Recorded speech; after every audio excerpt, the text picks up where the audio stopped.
नमस्कार विद्यार्थी मित्रांनो आणि पालकांनो, आपल्या सर्वांचं स्वागत आहे माझ्या यूट्यूब चॅनलवरती. माझ्या चॅनलवरती आपलं स्वागत आहे. तर मी आज आपल्याला सांगत आहे की BMSला ॲडमिशन जर तुम्ही घ्यायचा विचार करत असाल आणि तुमचा नीट स्कोअर जर कमी असेल तर तुम्हाला कर्नाटक हे बेस्ट ऑप्शन आहे. पण कर्नाटकमधील सगळेच कॉलेज चांगले नाही आहेत हे तुम्हाला स्पष्ट सांगतो आहे.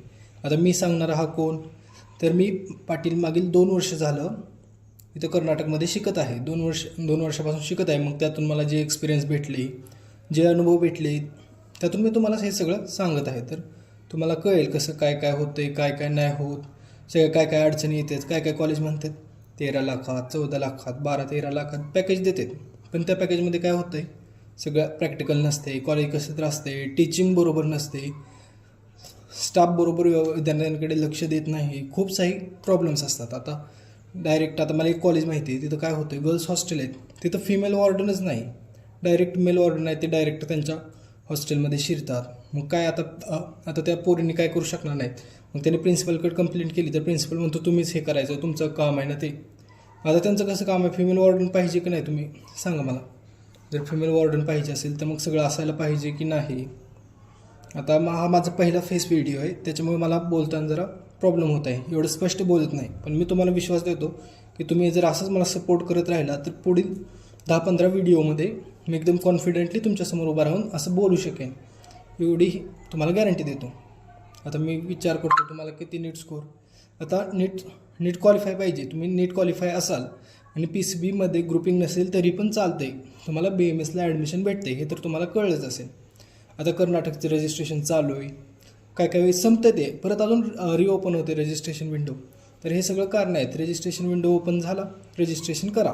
तर अजूनही तुम्हाला चान्स आहे. जर कर्नाटकमध्ये तुम्हाला BMS करायचं असेल, एक चांगलं बेस्ट कॉलेज आहे म्हणजे तिथंही प्रॅक्टिकल होत नाही. मी जे कॉलेज सांगतो आहे तिथं प्रॅक्टिकल होत नाही.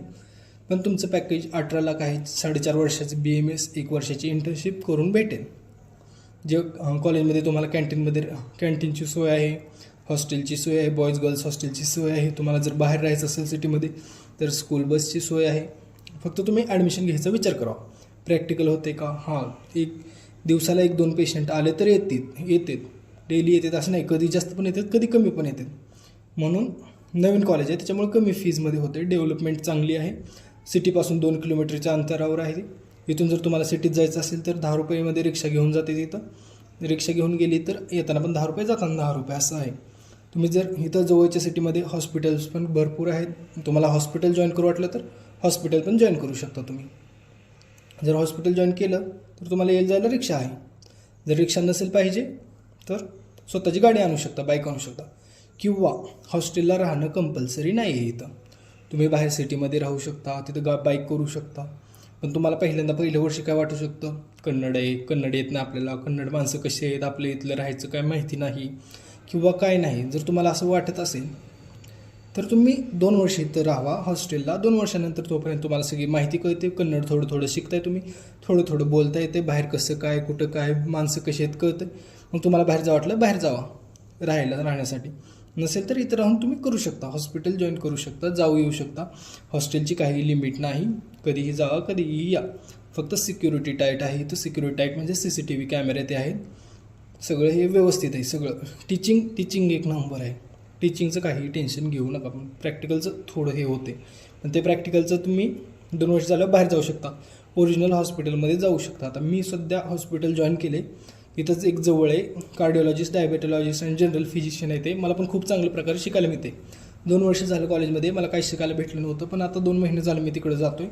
2 महिन्यात बरंच काही शिकलो आहे मी. तर तुम्ही पण तसं करू शकता, माझ्यासारखं बाहेर जाऊन हॉस्पिटलला येऊ शकता, राहू शकता. आता जेवण कसं आहे कॅन्टीनचं, तर जेवण एवढं काही चांगलं नाही, म्हणजे जवळपास नॉर्मलच असते. बुधवारी पनीर असते सकाळी आणि रात्री जेवण तर ठीकठाक असते, एवढं काय नाही, जेवण खास नाही. आपल्याला माहिती आहे आता बाहेर गेलं तर थोडं फारसं तरी ॲडजस्ट करावं लागेल. आता तुमचा बाकीचा विषय कशाचा राहिला, बाकीचा विषय काय बघ, हॉस्टेल झालं, कॉलेज शिक्षण झालं, स्टाफचा बिहेवियर विद्यार्थ्यांप्रती 1 नंबर आहे. आता कॉलेजचा प्रिन्सिपल किंवा प्रेसिडेंट किंवा चेअरमॅन कोण असेल त्यांचा पण बिहेवियर चांगला आहे. पण त्यातल्या आता कॉलेजमध्ये बाकीचे स्टाफ असतात ना, पिओन, क्लार्क वगैरे, त्यांचा पण बिहेवियर चांगला. पण इथे जर काम करणार आहे ना, त्याला थोडंफारशी अडचण आली तरी येऊ शकते. म्हणजे आपण इथलं कन्नड बोलत नाही, मग ते म्हणतात कर्नाटकचं आहे का ते वगैरे, पण ते बाकीच्या अडचणी आपण सॉल्व्ह करू.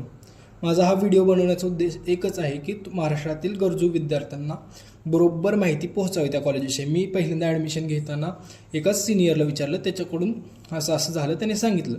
आता माझा दुसराच एक मित्र आहे, त्याने पण एकाच सिनियरला विचारलं, पण त्याचं कॉलेज बरोबर भेटलं नाही, कारण ते सिनियरचं बरोबर त्या कॉलेजसोबत प्रेसिडेंटसोबत लिंक होती. त्याच्यामुळे त्यांनी काय कॉलेजविषयी चांगलं सांगितलं, सगळं काही खराब गोष्टी सांगितलं नाही. आणि तुम्ही कोणतंही एकच कॉलेज बघून ॲडमिशन घ्यायचा विचार करू नका. वेगवेगळे कॉलेज बघा, कम्पेअर करा कॉलेजला. थोडं पैसे जास्त जाऊ दे बघण्यासाठी, पण कम्पेअर करा कुठं चांगलं भेटतंय, कमीत कमी फीजमध्ये भेटते का हे बघा. प्रॅक्टिकल कसं होतं आहे, लेक्चर्स तिथे कसे आहेत, कॉलेज एन्व्हायरमेंट कसं आहे, किती बॅच बाहेर पडल्या आहेत, सिनियर्स काय म्हणतात, फक्त एका सिनियरला विचारू नका. एवढं सगळं करा. डायरेक्ट आता एजंट थ्रू जाईल. आता माझे एजंट थ्रू ॲडमिशन झाले, त्याने माझे 2,75,000 रुपये जास्त घेतलेत. डायरेक्ट कर्नाटकमधल्या एजंटकडून ॲडमिशन घेऊ नका.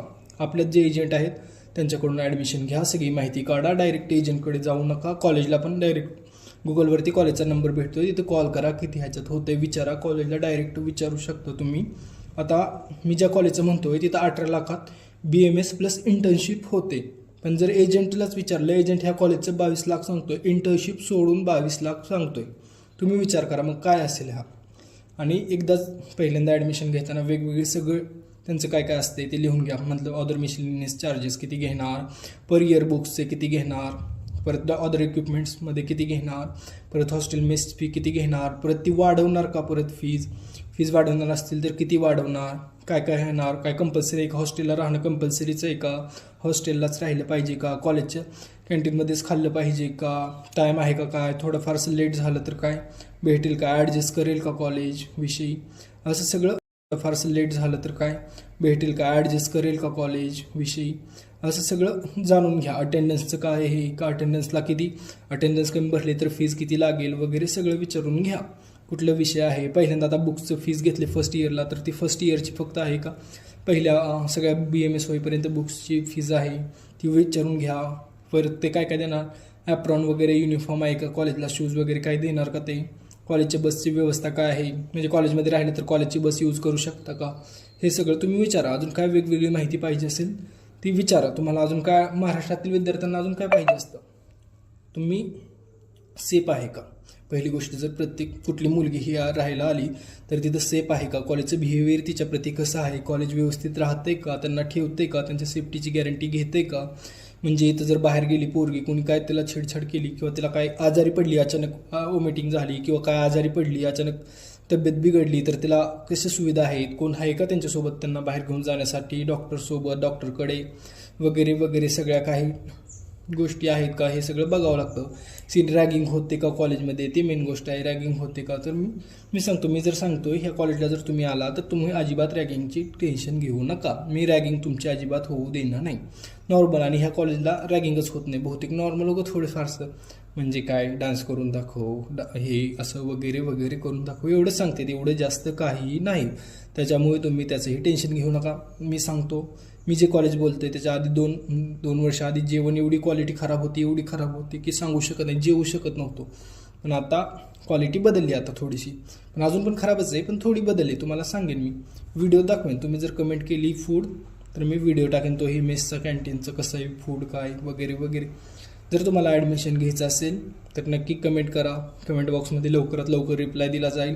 काय तुम्हाला काय अडचणी असतील किंवा काय विचारायचं असेल तेही विचारा. लवकरात लवकर मोठा भाऊ या नात्याने मी तुमची मदत करायला तयार आहे. तुम्ही बघा ॲडमिशन कसं घ्यायचं. आता मी कोण आहे, मी हे सगळं का करतो आहे, तर मी महाराष्ट्रातील विद्यार्थी आहे. 2 वर्ष झालं इथं शिकतो आहे. मला इथली माहिती आहे. महाराष्ट्रातल्या मुलांना काय काय अडचणी येतात ही माहिती आहे. खूप सारे मुलं बघितले जे इथं ॲडमिशन घेतात आणि वेगवेगळ्या ठिकाणी ॲडमिशन घेतात आणि पसवतात, आणि ज्यांच्या थ्रू ॲडमिशन घेतले त्यांना शिवाय देतात. आता माझं ॲडमिशन ज्याच्या थ्रू झाले त्याने 2,75,000 रुपये जास्त खाल्ले, तरीसुद्धा ते कोणतीही रिस्पॉन्सिबिलिटी घेत नाही. कोणतीही रिस्पॉन्सिबिलिटी म्हणजे कमी मार्क दिले ते. परत कॉलेज कसं आहे, टॉर्चर करते का, जर कॉलेजचं सहकार्य नाही केलं तर तुम्हाला कमी मार्क देईल का, इंटरनल हातात असते, कॉलेजमध्ये एक्झामला काय हेल्प करते का, हे सगळ्या गोष्टी बघाव्या लागतात. हे सगळ्या गोष्टी आपल्याला पहिल्यांदा माहिती नसतात, त्याच्यामुळे आपल्याला खूप सारा प्रॉब्लेम होतो. जर तुम्हाला हा सगळं माहिती करून घ्यायचं असेल, सगळं काय करायचं असेल किंवा नवीन काय माहिती पाहिजे असेल किंवा मी म्हणतोय त्या कॉलेजला ॲडमिशन घ्यायचं असेल अजून एकदा सांगतो, ह्या कॉलेजला ॲडमिशन घ्यायचं असेल तर 18 लाखात BMS विथ इंटर्नशिप होते. तर लवकरात लवकर ॲडमिशन घ्यायचा विचार करावा, सीट फुल होतील नंतर.